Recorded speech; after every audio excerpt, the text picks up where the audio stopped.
Hello everyone. So today we are going to do modern trends in Indian art और हम वही questions करेंगे जो अभी इम्पोर्टेंट रहेंगे. इम्पोर्टेंट तो खैर सारे ही हैं बट मैं आपको एक क्विक रिव्यू दे रही हूँ इन क्वेश्चंस का. जो modern trend of Indian art जो है वो 3 पार्ट्स में डिवाइड किया है. One is painting, second is graphic prints and the third is sculptures. तो ये जो ब्लू वाला पोर्शन है दैट इज़ ग्राफिक प्रिंट. इनकी जो पेंटिंग्स है, Rama vanishing the pride of ocean, इस पेंटिंग को आप अगर आपके पास ये 2 मार्क्स में या 3 मार्क्स में आती है तो आप इसको किस तरीके से डिस्क्राइब करेंगे. एक तो आपने आर्टिस्ट का नेम, टाइटल तो आपको दिया होगा. टाइटल अगर नहीं दिया तो आर्टिस्ट का नेम दिया होगा. आर्टिस्ट का नेम नहीं दिया तो कोई बार ऐसा भी क्वेश्चन आ सकता है. क्वेश्चन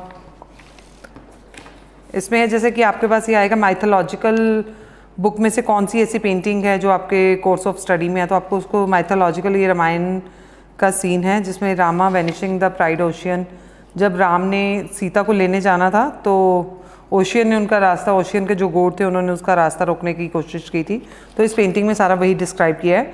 आप ये पॉइंट्स ज़रूर डिस्क्राइब करना अपना मीडियम कलेक्शन की अभी पेंटिंग कहाँ पे है. सिर्फ ये पेंटिंग है जो चित्रशाला मैसूर में है, बाकी सब पेंटिंग जो है मॉडर्न इंडियन गैलरी में है, national Gallery of Modern Art New Delhi में है.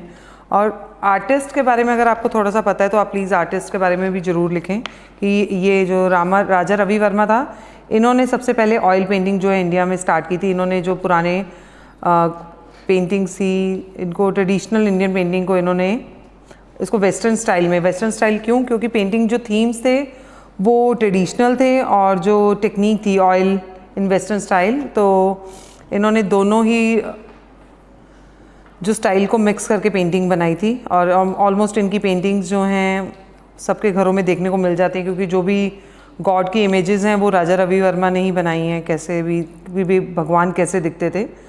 तो सब्जेक्ट मैटर में आपने सब्जेक्ट मैटर में बताना कि इस पेंटिंग कैसी वर्टिकल है, हॉरिजॉन्टल है और उसके बारे में इसमें क्या है. तो ह्यूमन लाइफ वैल्यूज़ भी आप ज़रूर लिखना. ये पॉइंट्स को अंडरलाइन करके, मेन पॉइंट्स को अंडरलाइन करके आप ज़रूर इसको बना के लिखो ताकि लगे कि बहुत कुछ लिखा हुआ है. देन डिस्क्रिप्शन में आप अपनी पेंटिंग को अपनी लैंग्वेज में डिस्क्राइब करेंगे.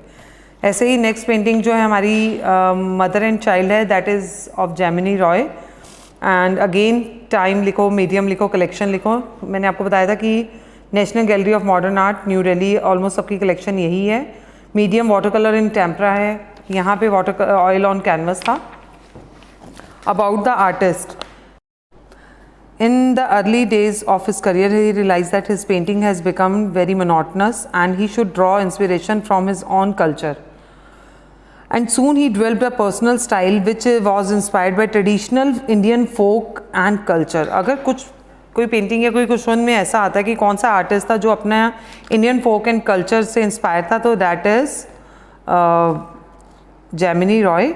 He got influenced by Patuas of Kalighat. Patua artist कहा जाता है काली घाट पे. आर्टिस्ट जो थे वो, तो उनको पटुआ आर्टिस्ट कहा जाता है. And start painting in his the style, उनके स्टाइल में उन्होंने पेंटिंग स्टार्ट की which was bold with flat brush strokes. तो आपके पास अगर कोई क्वेश्चन ऐसा आता है जो कौन सा आर्टिस्ट है जिन्होंने फोक पेंटिंग से इंस्पायर होकर ऐसा काम किया, तो that is Jamini Roy. And again the subject matter human life values, जैसे मदर एंड चाइल्ड है तो उसमें आपको एक कई बार क्वेश्चन ऐसा भी आ सकता है कि ऐसा कौन सा मॉडर्न ट्रेंड में पेंटिंग का नाम बताइए जिसमें ह्यूमन फिगर शो किया गया है. तो जो भी पेंटिंग्स है उसमें एक ये पेंटिंग भी चल सकती है आपकी मदर एंड चाइल्ड भी. देन राइट द डिस्क्रिप्शन, इसको डिस्क्रिप्शन को आप पढ़िए. देन अगेन हल्दी ग्राइंडर्स. हल्दी ग्राइंडर्स में कहीं पे भी किसी के इसके फीचर्स नहीं है. ये पेंटिंग अभी ऐड हुई है, that is of Amrita Shergil. And again this is oil on canvas, National Gallery of Modern Art New Delhi. Oil on canvas Amrita Shergil की पेंटिंग है, एक राजा रवि वर्मा की पेंटिंग है. 2 पेंटिंग्स हमारी ऑयल ऑन कैनवस हैं. अभी तक ऑलमोस्ट टेम्परा वाली थी, वाटर कलर ऑन टेम्परा, तो ये वाली ऑयल ऑन कैनवस है. एंड अमृता शेरगिल जो है वो हंगरी से आई हुई थी, सिख फैमिली से बिलोंग करती हैं. इनकी मदर जो थी हंगरी के थे. तो आपने इनके बारे में अगर कुछ आपको हल्का सा आता है कि कौन सी एक आर्टिस्ट हैं जो फॉरेन से आए थे और उन्होंने अपना यहाँ के अपना इंडियन टेक्निक से वर्क स्टार्ट किया था, तो दैट इज़ अमृता शेरगिल. अगर आपके पास ह्यूमन फिगर्स आते हैं किस में है तो आप इसको भी डिस्क्राइब कर सकते हैं. सब्जेक्ट मैटर लिखिए, ह्यूमन लाइफ वैल्यूज़ है hard work, unity, strength and simple living. And again describe that. Again एक पेंटिंग है मदर टेरेसा, मकबूल फ़िदा हुसैन जो MF हुसैन हैं, और again oil on canvas. National Gallery of Modern art, about the artist MF Hussain जो है 17 सितंबर का, ऐसा इनको। और ये आपको पता ही है कि ये प्रोग्रेसिव PAG ये ग्रुप का नाम है, इसके एक मेंबर थे। और हुसैन ने जो है अपनी बहुत छोटी उम्र में इन्होंने अपने फादर की सपोर्ट से इन्होंने पेंटिंग वगैरह का वर्क जो है स्टार्ट किया था। और बस बहुत ज़्यादा इसके लिए लिखने की ज़रूरत नहीं है, इनके इतना ही बहुत है। एंड सब्जेक्ट मैटर है मदर टेरेसा, MF हुसैन की पेंटिंग है। The artist has given a tribute to great lady Mother Teresa who serve the poor and homeless people throughout her life. Human life values description, just right that. Then हमारी जो इसमें जो the vulture painting है ये हमारी नहीं है syllabus में इस बार, जस्ट लीव दैट। देन हमारे पास आते हैं ग्राफिक प्रिंट्स। ग्राफिक प्रिंट्स एक तरह की एक टेक्निक होती है, जैसे आप कई बार आप देखते हैं कि हाथों पे मेहंदी लगाते हुए अपने ब्लॉक प्रिंटिंग से सूट्स भी बनते हैं, ब्लॉक से मेहंदी भी लगती है। तो ये कुछ वही टेक्निक है जिससे ग्राफिक प्रिंट्स बनाए जाते हैं। ये वर्लपूल हमारे सिलेबस में नहीं है। Then come to next painting, that is the children and it is of the Somnath Hore. The print children is about the injustice of society towards the weak and innocent people. यहाँ पे दिखाया गया कि जैसे, तो अगर आपके पास कुछ ऐसा आता है कि पुअर कंडीशन किस पेंटिंग में या किस ग्राफिक प्रिंट में दिखाया गया, तो आप द चिल्ड्रन को भी लिख सकते हैं। And the artist is Somnath Hore, medium is etching and aquatint, time is 1955 to 1970 and the collection is National Gallery of Modern Art. जितने भी ये पेंटिंग्स हैं ये वाले, ये सारे National Gallery of Modern Art हैं। और एचिंग एंड एक्वेंटिक, आपको इस टेक्निक का भी पता होना चाहिए कि ये कैसे की जाती है, कुछ हल्का सा अगर इसके बारे में लिखना होगा। तो एचिंग एंड एक्वेंटिक है, इसमें एक मेटल प्लेट लिया जाता है, जैसे ये मेटल प्लेट लिया और it was first covered with acid resistance wax. पूरे को इसको वैक्स से कवर कर देते हैं, फिर स्क्रैच करके इन्होंने जो भी पैटर्न बनाना है, मैं ये सिंपल फ्लावर की तरफ ही जा रही हूँ, तो स्क्रैच करके इनको ये रिमूव करते हैं। अब इसको इस प्लेट को एसिड में डिप करते हैं ताकि जहाँ पे इन्होंने स्क्रैच किया है, क्योंकि यहाँ तो वैक्स लगी हुई है, जहाँ वैक्स लगी है वहाँ पे मतलब जहाँ एसिड जाएगा वो जगह डीप होती जाएगी। आप ब्लॉक प्रिंटिंग में भी कई बार देखते हैं ना, ऐसे करके डिज़ाइन बनाते हो, वो जगह नीचे की तरफ खुर्दी होती है तो उसको नीचे की तरफ डीप होती है। तो अब क्या करेंगे, वो इस पर इंक लगा के इसके स्टेम्प्स जो हैं प्रिंट बनते रहते हैं। तो इस तरह से जो है मेटल प्लेट को वो पहले एसिड रेजिस्टेंस वैक्स से कवर करते हैं। देन एक्वा टिंट, ये भी एक लैटिन वर्ड है। एक्वा का मतलब वाटर है, टिंट का मतलब टोन है। अब ये प्लेट, इसमें क्या करते हैं, ये जैसे मान लो उन्होंने ये फ्लावर बनाया, फिर इसके ऊपर वो रेजिन को स्प्रे करेंगे। रेजिन को या तो डस्ट को उसको फेंकते हैं या फिर कोई और केमिकल का यूज़ करके, जो सेकंड स्टेप है। अब जहाँ पे वो गिरेगा वहाँ पे, और उसके बाद फिर इसको ये फिर से एक एसिड में डिप करते हैं।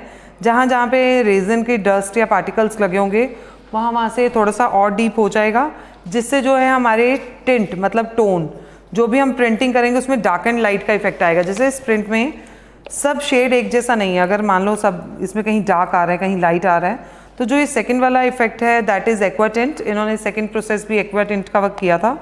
तो एचिंग में स्क्रैच करके ड्राइंग बनी है, और उसके बाद जो डार्क एंड लाइट जो इफेक्ट है that is with aquatint. And the next painting is the Devi, that is of Jyoti Bhatt. देवी की पूजा ज्योति जला के की जाती है, तो आप इस ट्रिक से भी याद कर सकते हो।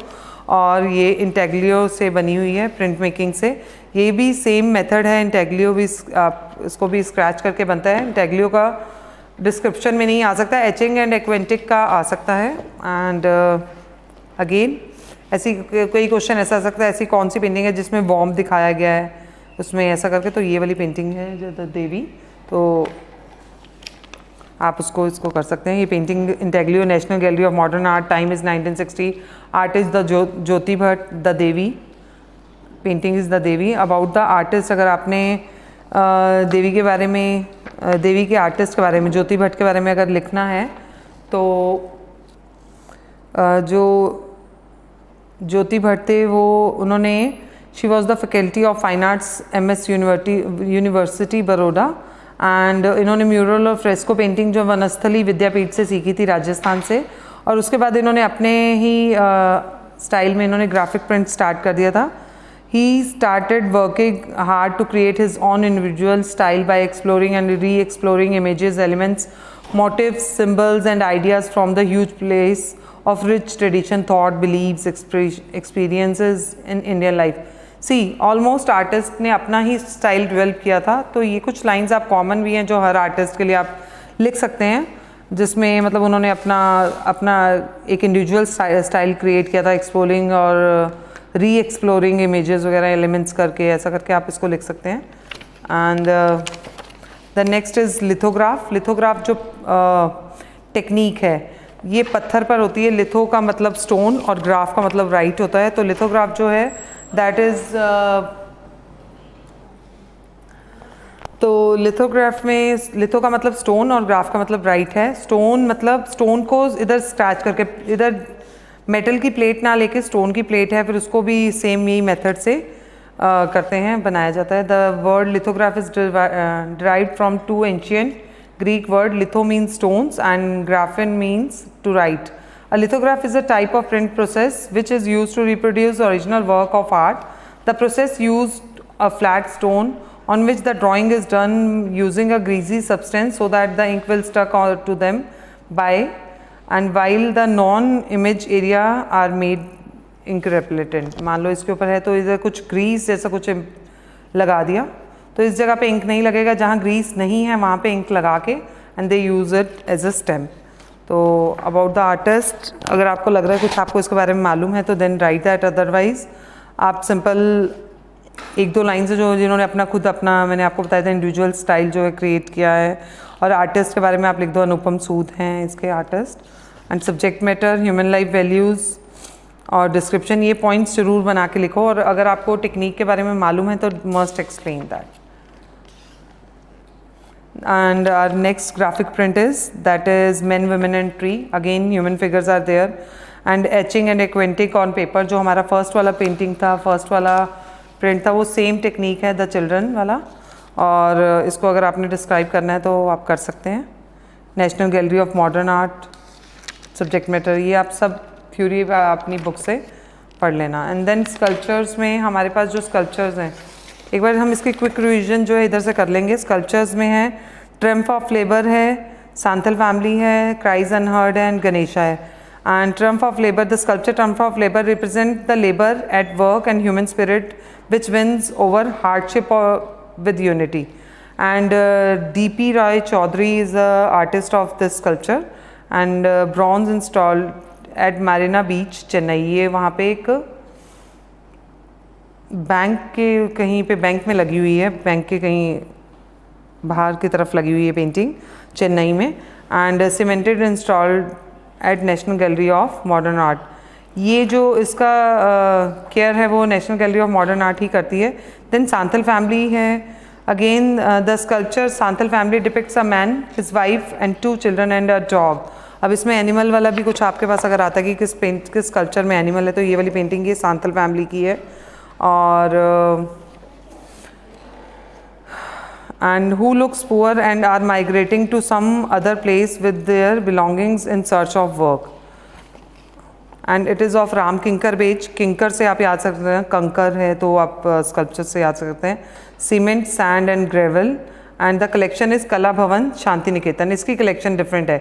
सी जिसकी कलेक्शन डिफरेंट है किसमें है तो आप उसको अलग से मार्क कर दो. जैसे एक राजा रवि वर्मा की पेंटिंग है वो चित्रशाला मैसूर में है, ये अलग है. और ये कला भवन शांति निकेतन में. इन दोनों को अच्छी तरह याद रखना. सांथल फैमिली जो है कला भवन शांति निकेतन में है. देन क्राइज अनहर्ड में है. क्राइज अनहर्ड जो है ये the sculpture cries unheard depicts a poor family who have raised their hands and are shouting for help for the in their time to distress. See here is this painting sculpture and it is made with bronze. And again the courtesy is National Gallery of Modern Art. Then the last sculpture is the sculpture Ganesha is an abstract sculpture. It depicts as a name suggests Lord Ganesha and P.B. Janaki Raman is the artist.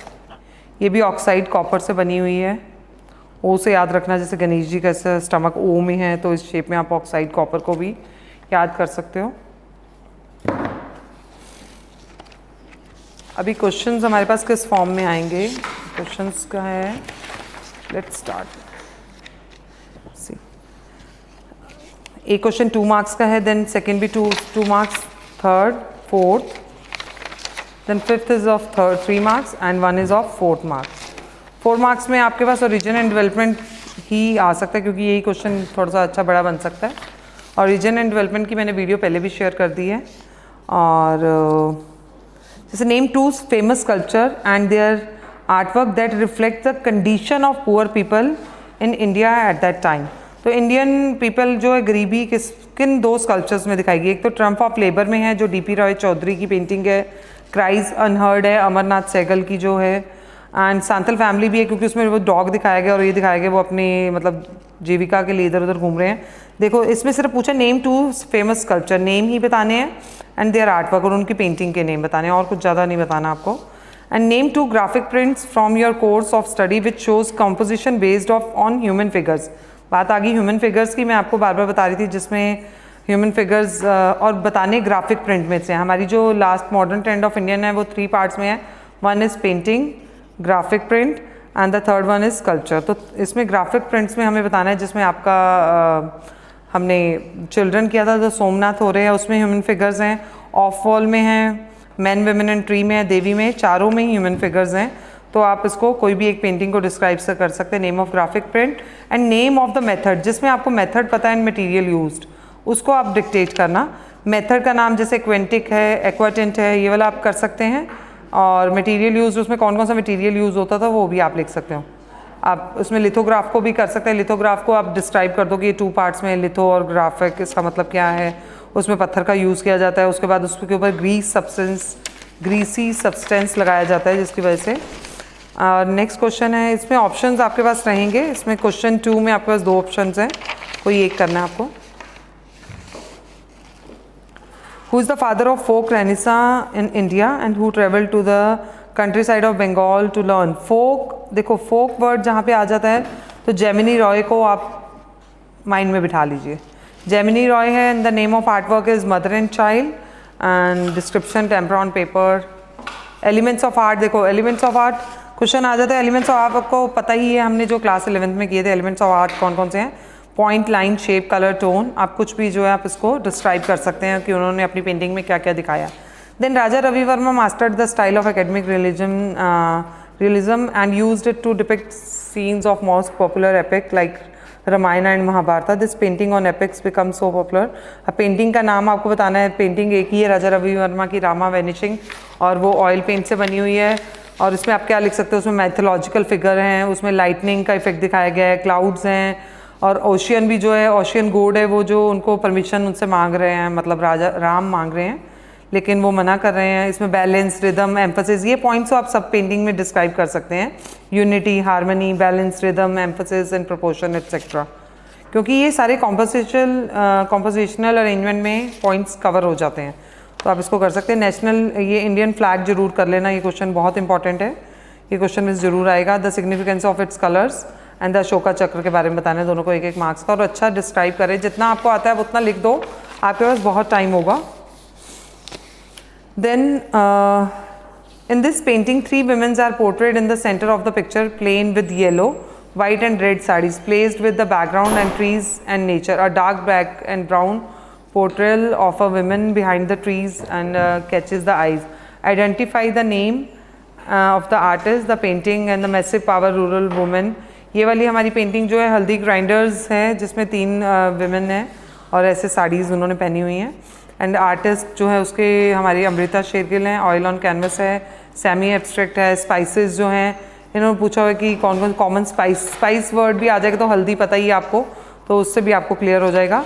And उसमें क्या दिखाया गया, condition of women in society and nature and human forms जो है, simple living दिखाया गया। Traditional activities दिखाया गया, जो जैसे हल्दी को पीसना एक ट्रेडिशनल एक्टिविटी थी। ब्राइट कलर्स के क्लोथ दिखाए गए हैं, ये सब कुछ है।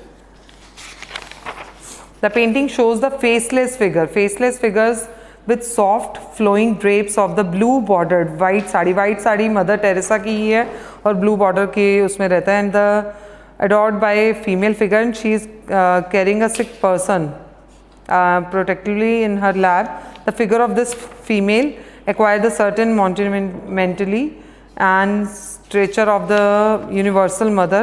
with the mother universal mother से ही आपको clear depict हो जाएगा. that is mother Teresa. M.F. Hussain की है. ऑयल ऑन कैनवस है. कंपैशन, एम्पैथी, ये वर्ड्स लर्न कर लेना. एम्पैथी, केयर, इक्वलिटी, करेज, मदर, ये सब कुछ वर्ड जो हैं इस पेंटिंग से कोरिलेट करते हैं. देन ओरिजिन एंड डेवलपमेंट, ये आप जरूर करना बंगाल स्कूल का. मैं सिर्फ origin and development Bengal school की अलग से एक वीडियो बना के डालूंगी. Origin and development, artistic features, उसमें सब पॉइंट्स ये चारों कवर कर देंगे. The use of Indian themes to promote Indian revivalism in art. तो इसमें क्या कर सकते हैं बंगाल स्कूल के बारे में थोड़ा सा आप लिखेंगे.